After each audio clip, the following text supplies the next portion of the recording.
My name is William Shakespeare, and right now, I am dead. Yes, I died more than 400 years ago, but every single day, millions of people still speak my words. You have said my words without even knowing it.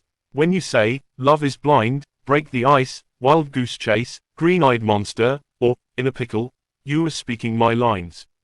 Today, let's walk together through my strange, secret, and unbelievable life story.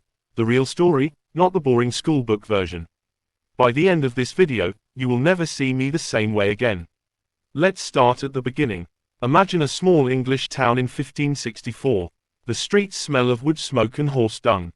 A baby is born in a little house on Henley Street. Nobody writes down the exact date, but 3 days later, on the 26th of April, the priest pours water on the baby's head and names him William Shakespeare. His father makes gloves for a living. His mother comes from a richer family. Nothing special, nothing royal. Just a normal baby, or so everyone thinks. Fast forward 18 years. The year is 1582. I am now 18 years old, and I do something crazy. I marry a woman named Anne Hathaway. She is 26, 8 years older than me, and she is already pregnant. People talk, they whisper, that boy got himself trapped. In just 6 months, our first daughter Susanna is born. 2 years later, Anne gives birth to twins, a boy Hamlet and a girl Judith. Then, something strange happens. For the next 7 years, I disappear. Completely. No letters, no records, nothing.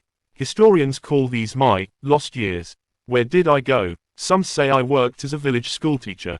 Some say I ran away to London to join actors. Some even say I was arrested for stealing deer from a rich man's park and had to escape town. The truth, nobody knows. I took that secret to my grave. But when I come back into history in 1592, I am no longer a glovemaker's son from a small town. I am famous, and hated. A jealous writer in London calls me an upstart crow, meaning a nobody who is trying to fly too high. He is angry because this country boy with no university education is suddenly writing better plays than all the graduates. By 1592, I am acting on stage and writing plays that make audiences cry, laugh, and scream. London in the 1590s is wild. The city stinks. Rats run everywhere. The plague kills thousands. Theaters have to close again and again. When the theaters shut, I do something smart. I start writing long sexy poems to make money. My poem Venus and Adonis becomes the hottest bestseller of the time. Young men copy lines from it to impress girls. I become rich, richer than my father ever dreamed. I join the best acting company in England, the Lord Chamberlain's Men. We are like today's Avengers of theatre. Later, when Queen Elizabeth dies and King James becomes king, he loves us so much that he changes our name to the King's Men. We are now officially the Royal Acting Team. In 1599, we build our own theatre on the south bank of the River Thames, the Globe Theatre. It is round, open to the sky, and can hold 3,000 people. Rich people sit on cushioned seats. Poor people stand right in front of the stage for just 1 penny. They are called groundlings. When I write a funny line, 3,000 groundlings shout with laughter so loud you can hear it across the river. I write 39 plays in about 20 years. That is almost 2 plays every year, plus 154 love sonnets that people still read on Valentine's Day. My brain never stops. Let me take you inside some of my most famous creations. First, Romeo and Juliet. 2 teenagers fall madly in love, but their families hate each other. In 5 crazy days, they marry in secret, kill, get banished, fake death, and then really die. When the play ends, the entire theater is crying. Even tough soldiers cry. To this day, it is the most famous love story ever written. Then comes Hamlet. A prince in Denmark sees his father's ghost. The ghost says, "Your uncle murdered me and married your mother, take revenge." Hamlet spends the whole play thinking. He says the most famous line in English history, "To be, or not to be, that is the question." Over 400 years later, people still argue about what Hamlet is really thinking. Next, Macbeth. A brave soldier meets 3 witches who say, "You will be king." His wife goes power mad and pushes him to murder the king. After that, they both go insane. Lady Macbeth tries to wash imaginary blood off her hands and screams, "Out, damn spot." Macbeth realizes too late that life is a tale told by an idiot, full of sound and fury, signifying nothing. Then Othello, a black general married to a white woman. His jealous friend Iago whispers poison lies until Othello murders his innocent wife. When he discovers the truth, he kills himself. 400 years ago I wrote about racism, jealousy, and fake news, problems we still fight today. King Lear, an old king who goes mad on a stormy heath shouting at the sky. One daughter truly loves him, but he believes the two lying daughters. By the end he carries his youngest daughter's dead body in his arms and dies of a broken heart.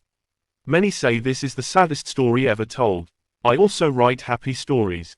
Twelfth Night, full of mistaken identity, girls dressed as boys, love triangles, and the funniest drunk uncle in history.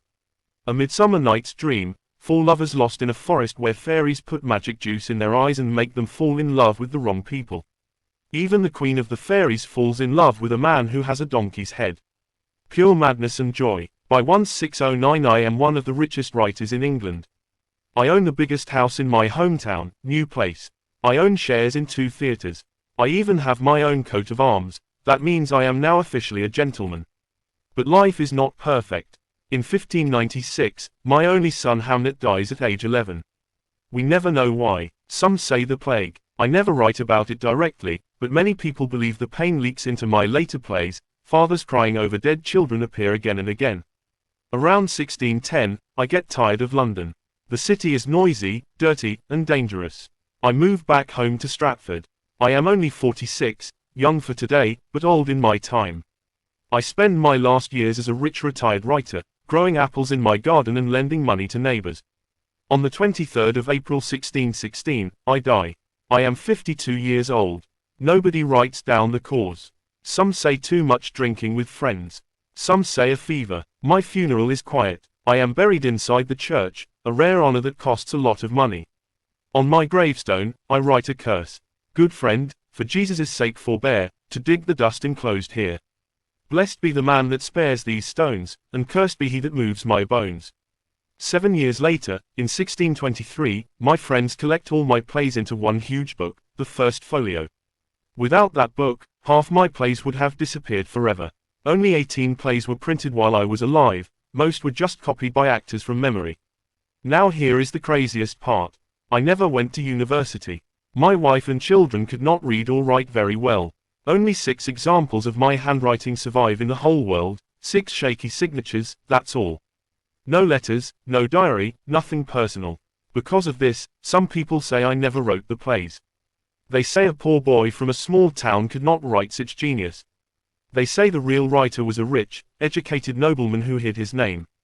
Popular names are Sir Francis Bacon, the Earl of Oxford, even Queen Elizabeth herself. Over 100 books claim Shakespeare was fake. But almost every expert in the world says no. The plays are full of small-town life, glove-making words, country jokes. The writer knows Stratford, knows the River Avon, knows everything I knew. The dates match perfectly. The conspiracy theories are fun, but they fall apart when you look closely. Today, my plays are performed more than any other writer, ever. More than the Bible, more than Harry Potter. My words are in every language. In Japan they do Macbeth with samurai swords. In Africa they do Hamlet in tribal villages. In India they turn my stories into Bollywood musicals.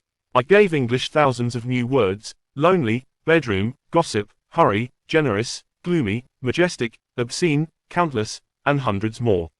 Before me, those words did not exist. Every time you say, disappear, eyeball, fashionable, addiction, or manager, you are speaking Shakespeare. I never knew any of this would happen.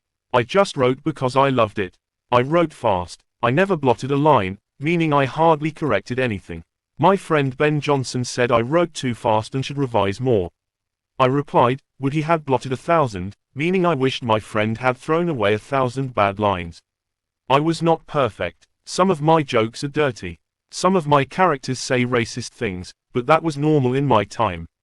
I showed human beings exactly as they are, good and bad mixed together. So the next time you watch a movie about star-crossed lovers, or a villain who wants to be king, or a hero who talks to ghosts, remember me. Remember the boy from a small town who disappeared for 7 years and came back to change the world forever.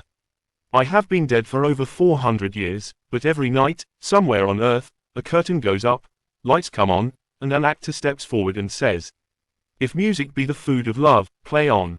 Tomorrow, and tomorrow, and tomorrow. All the world's a stage. To be, or not to be. And for a few hours, I live again. Thank you for walking through my life with me. If this story touched you even a little, hit that like button, subscribe, and ring the bell, because there are hundreds more incredible true stories waiting for you. Tell me in the comments, which Shakespeare play is your favorite? Or which line do you use in daily life without knowing it came from me?